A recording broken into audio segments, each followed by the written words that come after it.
So, Lindsay, we hear all the stories that happen when people are camping. Because you know what? They come in here and tell us everything. And one of the scariest things for people is boondocking or camping off the grid. And then when you start talking about it, the stories that we hear. So, how about if we talk about all of the things that might go wrong? And I mean, maybe we can get some of these people to avoid some of those mistakes. Yeah, I think boondocking is like a big spectrum, right? And so like it seems really complicated, but really there's maybe just a couple basic things you can start with to know so that you're prepared if something happens. Or if you're forced to boondock, right? Yeah, that's what I was going to say because, yeah, sometimes you don't plan to boondock, but, you know, That's how it things happens. happen. So we can go over what seems so scary and some of the things that can go wrong. Sounds good.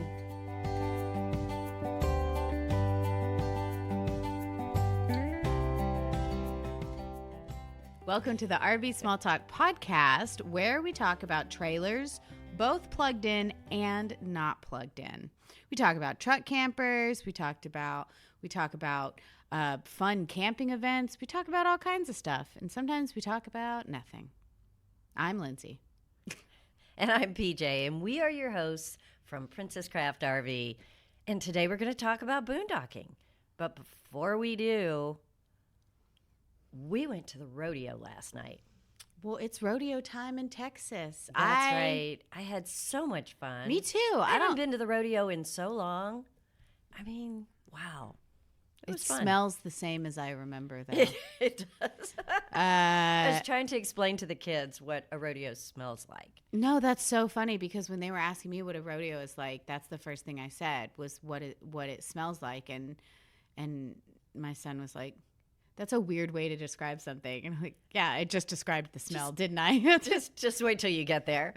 Petting zoo and a dog show, and then all the animals at the rodeo, and the mutton busting, and the barrel racing. Barrel racing is so much fun to watch. It is, isn't it? Those horses are great. They like skirt. It's crazy. You know what I love to watching on the barrel racing is on the overhead screen, they show right before they come out. Mm-hmm. Because you're like, oh, they're trotting along, and literally 2 seconds later, this horse comes bolting into the arena. Yeah, because I guess they're the only like rodeo thing that happened last night that was like based on speed. So normally they just like you don't get to see before the gate, but that was really cool. They showed it before the gate, but it's all pretty much based on speed. It's just usually coming out of a chute. Well, there's a start, yeah. So you see the beginning. No, it was fun. And it was really fun. A concert and just a lot of animals. And corn dogs. Rodeos animals and corn dogs. And we all had junk food for dinner. It was spectacular. That is one of the best things. That $15 corn dog was amazing. It really was. It was a really good corn dog. I had nachos. Richard had a taco. And it was $50. Yep. Oh, my gosh. But we're at the rodeo. Yeah, you get to eat it while smelling the rodeo. Makes it better. It's true. All right. But you know what? I had to explain to your son about trailers at the rodeo. Yeah. How they get the horses like to and from and everything? Yes, and why there was so many RVs. Oh, yeah, because these people have RVs. This life. Yeah. The rodeo life includes RVs. And even the people working the carnival, everybody that moves with the rodeo has an RV. And he's like, wow, but there's so many.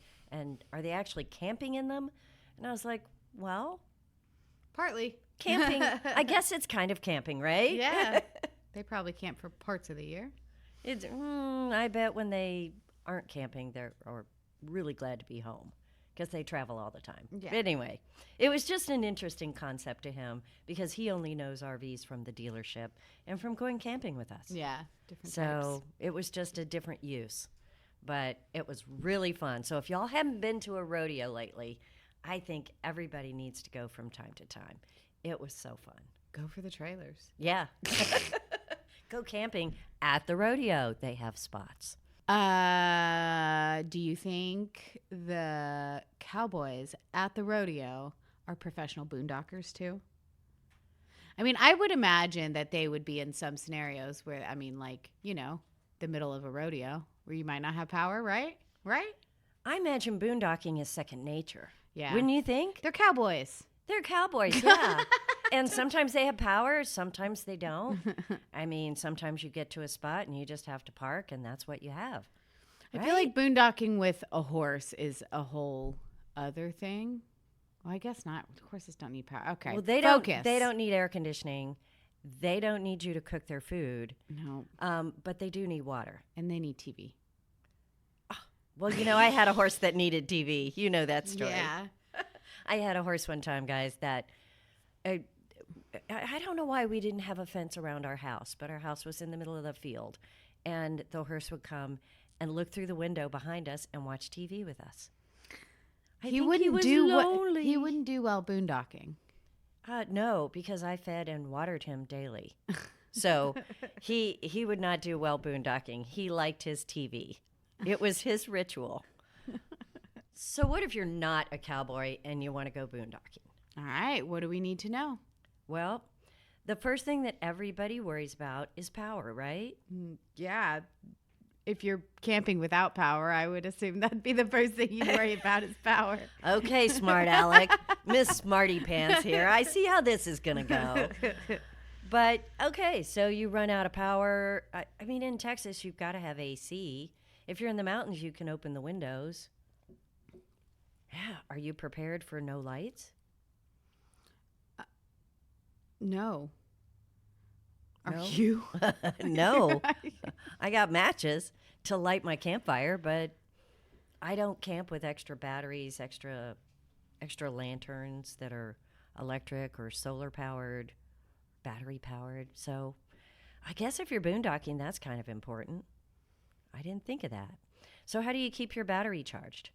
I mean, solar and all of those things are such a big deal right now. If you have solar and if you have a large lithium battery, you are going to have power for some period of time, right? I think the important thing here is understanding the capability of your solar. Right? Like, do you know what the big question is we get? How much solar do I need? No, I get the question of, what does the solar panel run? Yeah. No. Oh, man. That's another one I get. Yeah. Oh. I mean, it doesn't run anything. All a solar panel does is charge your battery. So you're right. How much solar do you have, and how much battery do you have? Yeah. And understanding how long that will last you is a much more complicated question, and it's really individualized. Mm-hmm. So I think just like a basic understanding of how long can I run certain things. There are certain things that I think draw power that people don't think about as well. So when you're doing those calculations and saying like, okay, I want to boondock for this long, you might not be thinking about like the phantom draws. So like what's something that would draw power without somebody like realizing, okay, so like your AC, obviously, lights, radio, TV. What are we missing? What else? Well, all the monitors and all the little What about your things your water pump? They're going to have a little draw, but yeah, the big things will be your water pump. Most people don't realize how much draw is on, say, a furnace when it starts it up. It's probably running on propane, but you need power to turn it on and off. So without power, you can't run your furnace or your refrigerator. So regardless of, even if your refrigerator is running on propane, you need battery power to tell it to turn on and off. So also correct me if I'm wrong, isn't that like a thing on the water heater too? Because a lot of water heaters run on gas, but they still need some battery power to start it. That's to right. Run on gas. They have a direct spark ignition. So if you have zero power, even if you have a gas water heater, it won't work. And your furnace won't work. Yeah, that sucks, y'all. And there is no controls to tell your refrigerator to come on and off. Right. So the battery is really important if you're boondocking. Now, if you're camping in a tent and just building a fire, great. No battery needed, right? So you can always revert back to those skills.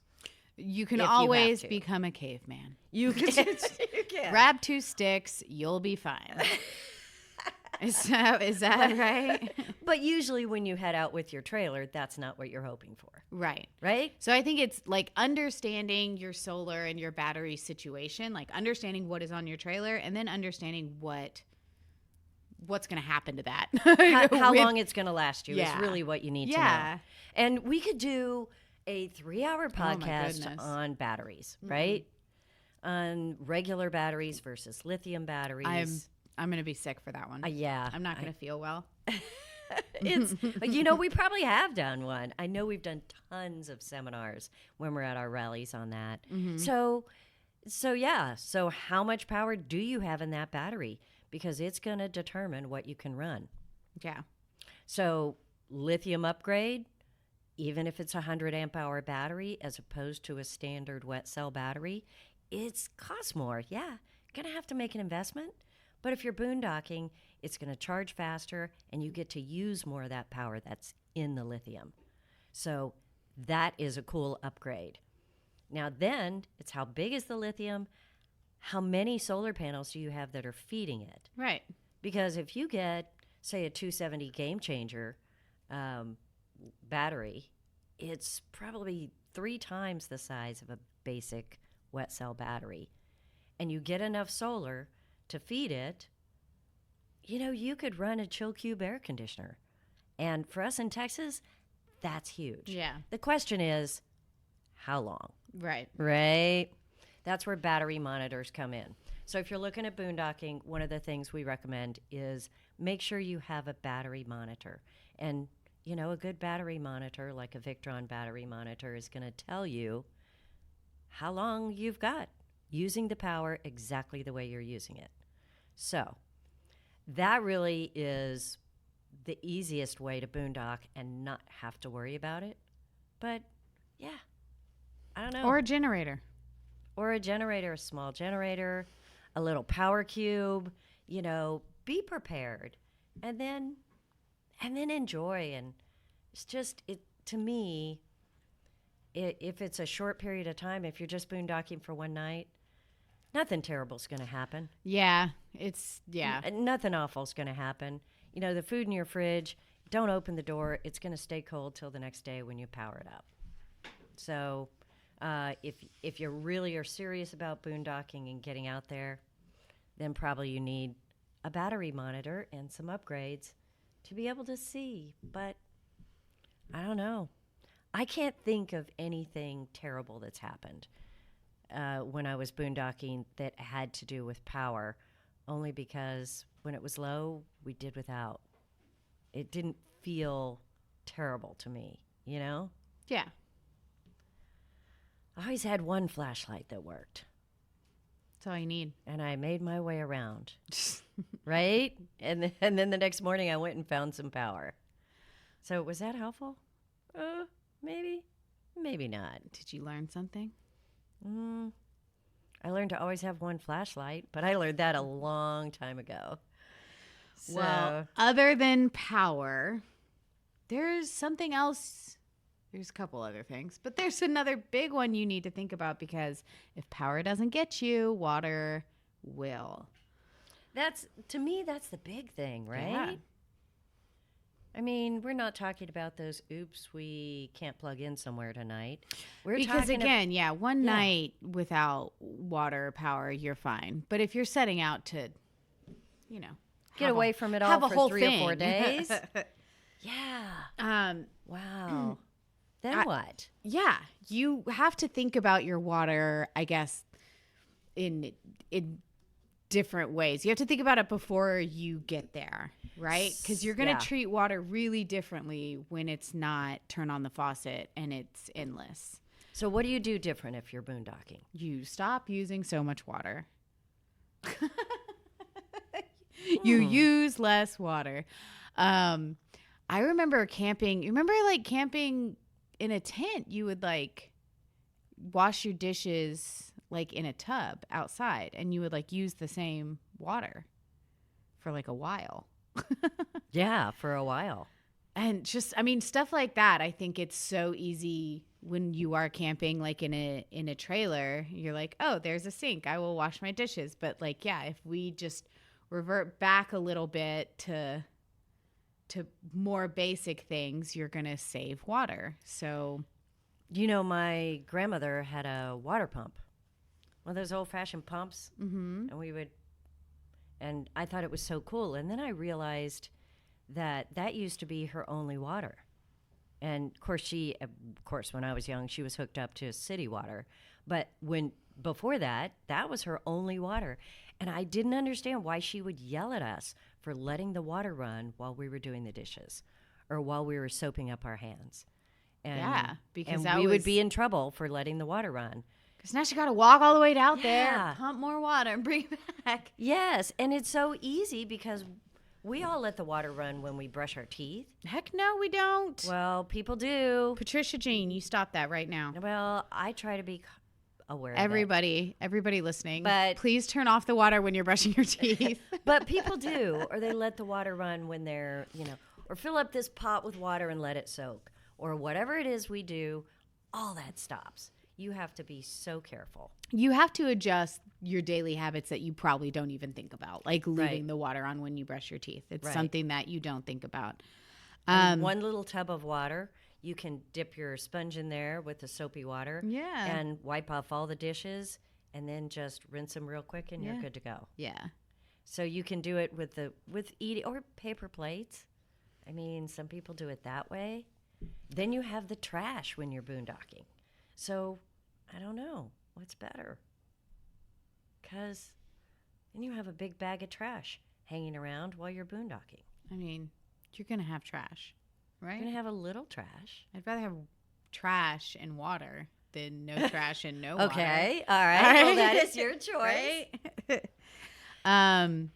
Extra water containers. Sometimes people just bring like those jerry cans, especially with like the off-grid units. And it's just, I mean, even if you fill up your tanks and you're not going for that long, water goes away faster than you think it will. I've seen a lot of people replace shower heads to conserve water when they're boondocking.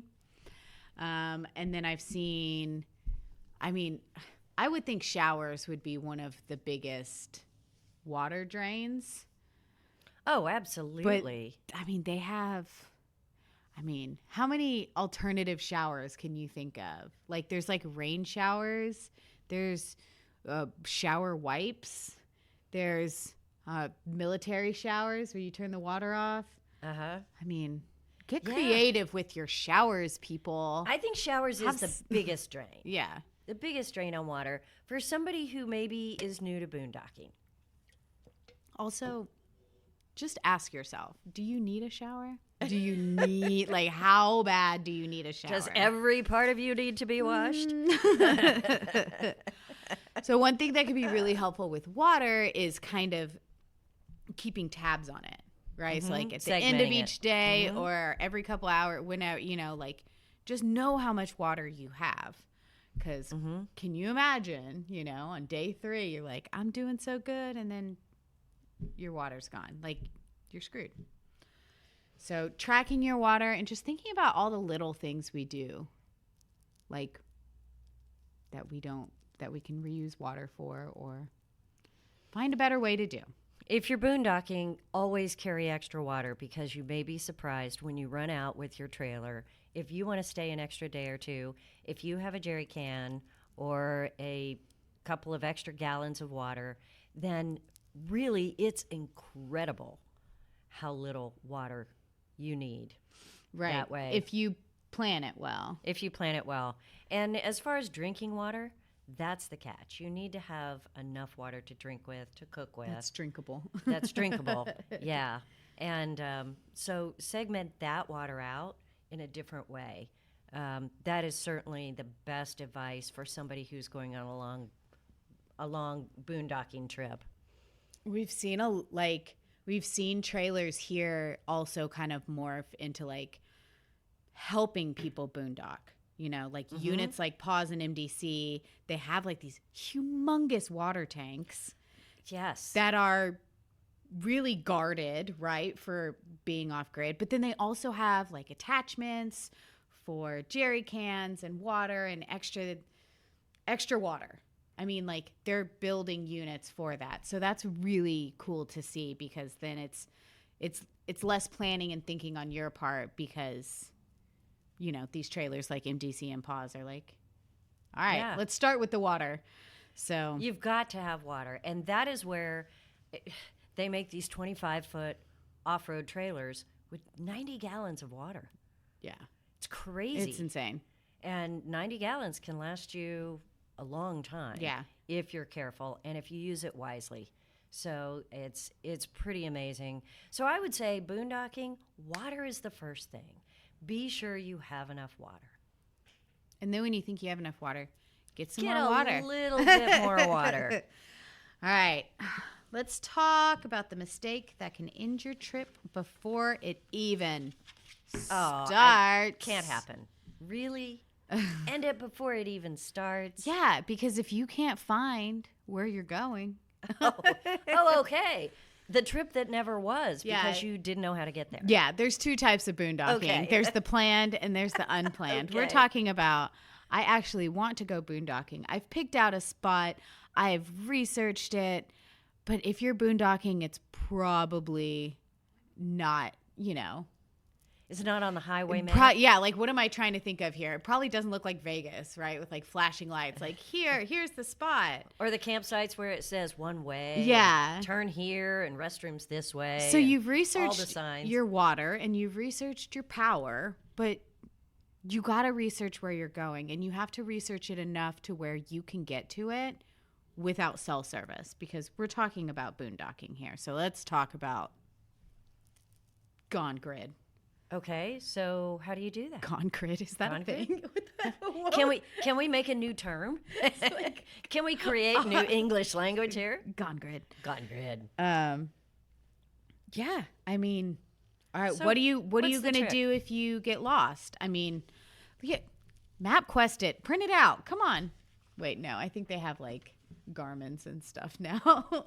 Well, some people do, but not everybody. Or you can print it out on MapQuest. That's still a thing, right? Google Map directions. I don't think I've seen that in a long time, Lindsay. Know where you're going. Know where you're going and know what to do if you be prepared for getting stuck in the mud, for making a wrong turn, for finding Bigfoot, arriving after dark. A lot of people are super surprised when they arrive after dark And find Bigfoot? Yeah. No. They're pretty Do surprised. they find? I bet they would be. But did they take a picture? Because I have not seen the pictures. They did, but it was real blurry. Oh, of course. He was going so fast. I used to make, I feel terrible. I used to make fun of all these trucks and all of these trailers that have these big spotlights on them, because it's like, yeah, you just want to look cool. But if you get out there where there's no lights, it's obnoxious and useful. You can't see where you're going. Be both. So if you really are going to get off the grid and go to an area that's open, there's not going to be signs. There may not be roads. There will not be light. So, I mean, those lights can be super helpful. Yeah, absolutely. For you to see where you are even once you get there. Just have a plan. Like have a spotlight. Have a, good flashlight, lights so you can mount to your truck. Not only that, but like the weather. Like, I guess if you are headed to a destination to camp without power, you need to have the mindset of like all the environmental things that can happen to you, right? Sure. You can control how much water you have and how much solar and lithium you have. Make sure you're prepared for like Mama Nature, because sometimes she just says, nope, not doing that. I am going this way. Sometimes she's mad. So if you know about where you're going, first of all, if you're new to boondocking, I always recommend that you go someplace reasonably close to home. And that maybe you've been before? And that you could scout out beforehand and you have an idea. So, and there's great apps. Get on All Trails and they'll, so many of these great apps will tell you places you can boondock. There are options, but please research it offline. Like, make sure you know how to get to it offline, I guess is what I'm saying. Because don't once say, you get there, when we get closer, I'll look it up again and I'll maps us the rest of the way because, oh, Lord. Yeah. Ooh, excuse me. You don't know where you'll end up. No, that stuff is scary. I don't really have any, like, lost in the middle of nowhere stories. Oh, I'm trying to think of, but maybe I just need to several. be more brave. I would like to get lost more, actually. I just had a whole go down a epiphany. road, this long road that you think, oh, this will be fun. This is going to go to the middle of nowhere. And you go, 7 miles down this road where you have to go 5 miles an hour because it's so bumpy. Mm-hmm. And all of a sudden there's a gate that says no trespassing. And there's rocks on both sides. There's no place to go. I've done that. Man, I thought maybe I needed to get lost more, but I would definitely just cry in that situation, so I'm good. No, you just back up for a real long time. At 4 miles an hour. Yeah, it's crazy. That can happen. And, maybe for some people that's part of the adventure, right? Oh, yeah, I'm sure people love that. Yeah, they go, some people are crazy, this is yeah. so exciting. Yeah. Who's our Mike? Yeah. Mike, our overland friend. I bet I can just see him in that situation and being like, heck yeah, this is so fun. What an genuinely. adventure. Yeah. But it is an adventure to go someplace you haven't been before, so things can happen. So some things that you can bring to help you kind of navigate unexpected things when you're boondocking is things like an air compressor. Make sure you have a way to air up your tires because there's no Chevron next door. AAA is not going to find you, They'll okay? laugh at you. Yeah. Traction boards, leveling blocks, just stuff to help you get there and then set up on no matter what ground you're on, right? Because it's not going to be flat. It is simply not going to be flat. All right? You can just count on that. I don't think I've ever boondocked where it was flat. No. I mean, half the campgrounds aren't flat. I mean, I have some news for you. What? The earth is not flat. Oh. Well, that explains it. I know. That Moving explains on it. quickly. The last thing I think is just know how to get out if you have to. That seems, probably like something I would not think about. I have no exit strategy. Something we hear a lot during the first time boondocking trips is that people forget about the actual cell phone service part. So if you're in the middle of nowhere, chances are you won't have great service, which can cause some problems that you might not think about. I think people have separation anxiety when all of a sudden they can't connect. Yeah, but I think if you know that you're going boondocking, you'd be like, okay, so maybe I won't have Facebook or maybe I won't be able to check my email. But there's other things that you're not thinking of. That also means you can't call for help or people can't find you. So you need to think about that portion of it. Leave Facebook alone, but definitely have some way that people can find you. And what would that be? What would you suggest? They have things.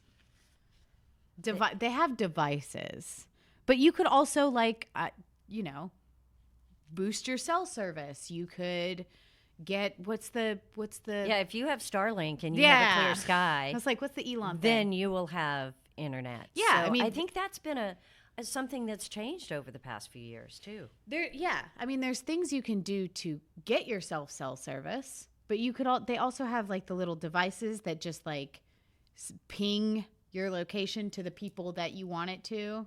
Mm-hmm. And they have trackers or I don't know, tell somebody where you're going. Yeah, just with your mouth.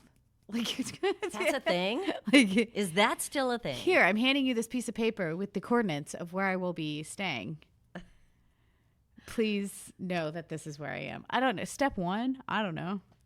Talk about going back to basics, right? Let's be cavemen and make fires and tell people where we're going. Well, you also have to have an emergency kit. I mean, if you don't have that in your trailer, then you really need it when you're boondocking. You need a road flare at least, like a Roman candle. Yeah. Come find me. Yeah, or something. A lot of rocks to spell out SOS on the island.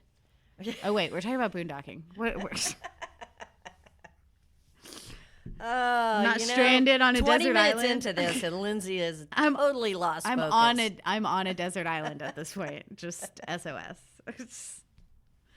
Well, consider some way to communicate if you need to tell someone where you are. And, you just need to prepare a little bit. If you're planning more than a one-night oops boondocking, you just need to prepare with some of these things.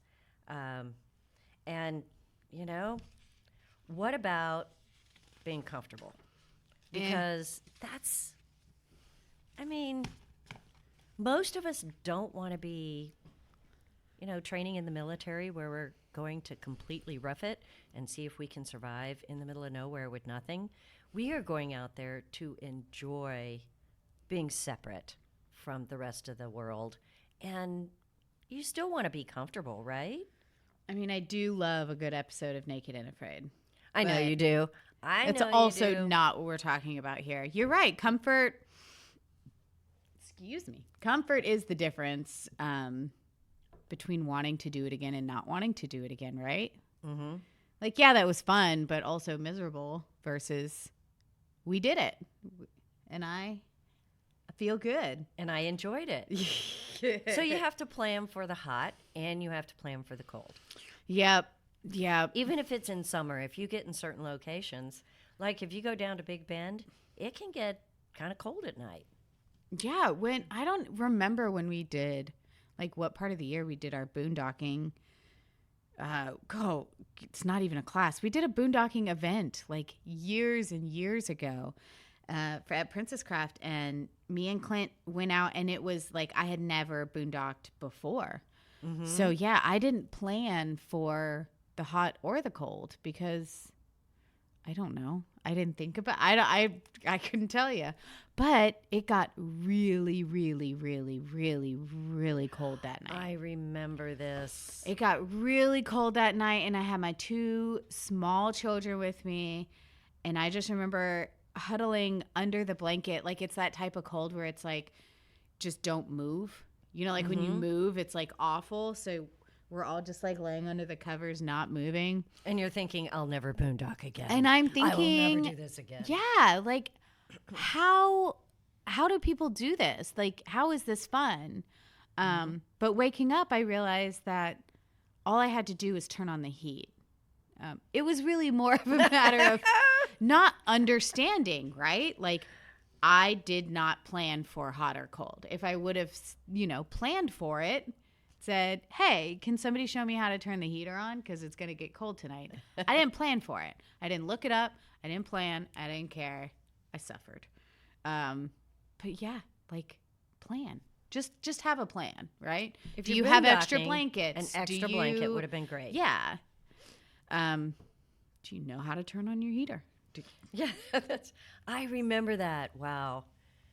And that was a fun event, though, because a lot of people are scared to just boondock for one night. And almost any trailer is outfitted to boondock for one night. I mean, seriously. If you guys think getting away is scary, one night. I mean, it's just like a tent. Yeah. And you'll have enough battery to keep your lights on for one night.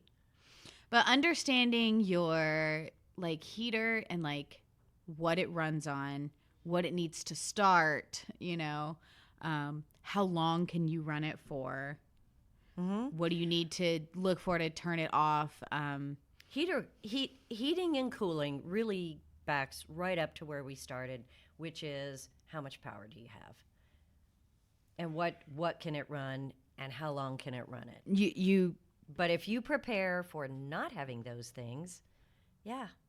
Yeah, it's like you have to figure out the essentials with the power, right? Mm-hmm. And then the comfort. How much power do you have left over to get Yeah. extra comfy? So whether you need fans to make it cooler or whether you need to have window coverings to keep the cold out. Ooh, window coverings are good. So- and like the vent covers. Those little pillows you put up in your vents, that's huge because there's only one little piece of plastic between you and that 35-degree weather. And it's not helping your heater. It's Yeah. making your heater Yeah. work way harder than it needs to. So basically, you need to camp with the weather in mind, whether you have heat or AC. So, really, once you think about what will make you comfortable, then you have to just say,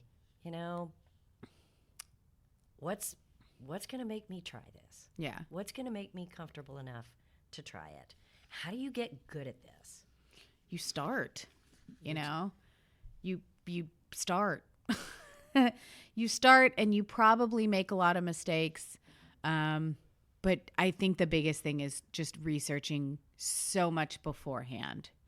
The situations where it's uncomfortable or dangerous are the ones that weren't planned for. Sorry, my mouth started moving a lot slower. I used to make a little bit of fun of the Boondockers, I'm not going to lie, because they were such over planners. And I thought that people that boondocked were probably just those Extra? Are you calling Boondockers extra? They're the over planners. She's calling them extra. Yeah, I don't know, but now I No, but realize they- they were safe. They were the guys, and honestly, They are extra because they're Yes. still alive. and they're the people that I go to. Oh yeah. When I need something and I'm camping, I walk over. Hey man, do you have an extra? Of course they do. A little power box. And they're 'cause really- I need this. Or do you have that extra water splitter? They have it. Always have it. And they're annoyed that you did not think about it first. I know. Get it I know. together. They're also Leave the Boondockers alone. I have to say, those Boondockers, that is the most generous crowd I have ever been around. I love everybody in that space because, they're self-sufficient, they're helpful, they're used to working as a community, and then they go camp by themselves. It's just incredible to me. The spirit of the Boondockers is awesome because they're the ones that drive 5 miles down the road and hit the gate, and they're like, cool, and then turn around. All right. Well, let's do. Yeah, it is really great. And I tell people, if you think this is something you'd like to try, it doesn't matter what trailer you have. It really doesn't matter what the capabilities are. You need to take one night, camp in your driveway, maybe two if you want, and learn the capabilities of your trailer. Right. Learn how long you can go with the water in your trailer. Learn how long the battery will last if you don't plug in and what you can and can't run. Yeah. So experiment right there in your driveway. And if you can't do it in a driveway because, we have the beautiful HOA, then go to a campground and just don't plug in. Don't hook up to the water. Just camp without plugging in and learn the capacity of your trailer because boondocking is something that every trailer is capable of. You just have to know what you've got to work with. And after you know what you have to work with, if it's not enough, then you have so many options to upgrade, right? Like even if your trailer doesn't come with the things that you want it to come with, or it can't boondock for as long as you want it to, I mean, things can be added to everything. You can add solar, you can upgrade your batteries. We do it every week here to trailers. Yeah. We are constantly upgrading their systems so that they'll have more off-grid capability. We've even switched out air conditioners, put in inverters, all of those things. And if any of that sounds foreign to you, don't worry about it. Just learn what your trailer is capable of. Learn your rig, make sure it's ready for whatever you want to do, and then just have the right mindset. I think even I love how boondockers are prepared for anything. I also love how they don't seem to let the small bumps really mess up their whole day, because that is boondocking, right? Yeah, there's always a things, hiccup.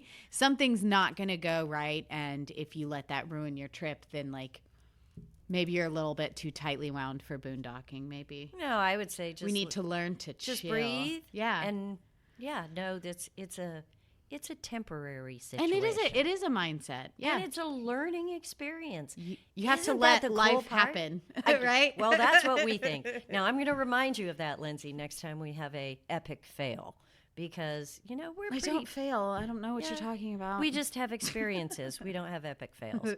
But, things happen when you're camping. So I think boondocking gives you the opportunity to enjoy the slower pace, to disconnect a little bit. And once you know what your rig is capable of, plan a boondocking trip and just try it. Just once. Try it. Did we inspire you guys? I hope so. I hope so. Well, if we didn't inspire you, maybe. Sorry, go ahead. Maybe the Lone Star. I freaked out. The thing with the big long name. Okay, guys, let's see if we Lone can just Star Overlanding and sport and okay, help us out. Lone Star, Overland, and what's the Power Sports Expo. So May 2nd and 3rd at the Palmer Event Center in Austin. Just type Lone Star Overland. Yes. Hopefully it pops up, because we can't remember all of it. It is a lot of words. But it's also a lot of fun. There's some crazy stuff there. Yes, I mean, everything crazy. from e-bikes and trailers and truck campers, sunglasses and boom boxes and fishing gear. And I don't even. And trailers so and cool. rigs and big monster vehicle overland and things. Teeny tiny and little teeny tiny ones.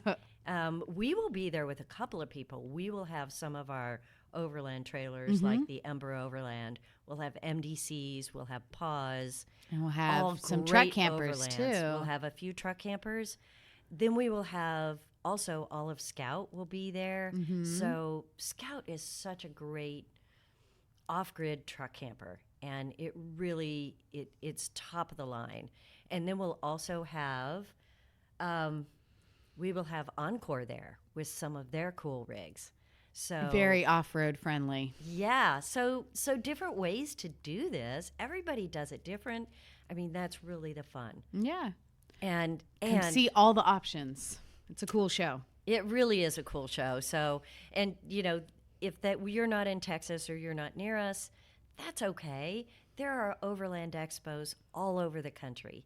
And if this even remotely interests you, I encourage you to attend one of those, and you will see all kinds of adventurous things that you never dreamed existed. And it's really fun. And maybe that will inspire you, even if you don't have an overland rig, to just, lean in, give it a shot, disconnect, relax, and get away. That's our hope. That was great. That's beautiful. Oh, I'm so inspired. yeah, so inspired. I hope someone's inspired. I am. I want to go. Can I avoid the rest of the day and just You're the boss. go hook up to my trailer and Yeah. you can do check anything out you for want. a bit? Yeah. Bye. Because I know exactly how long the power will last on my trailer, and I'm fine with that. All right. Well, we'll see PJ later. Yep, I'm out. All right. Well, hope you guys are inspired to go boondocking, and we hope we see you next time. Bye. Bye.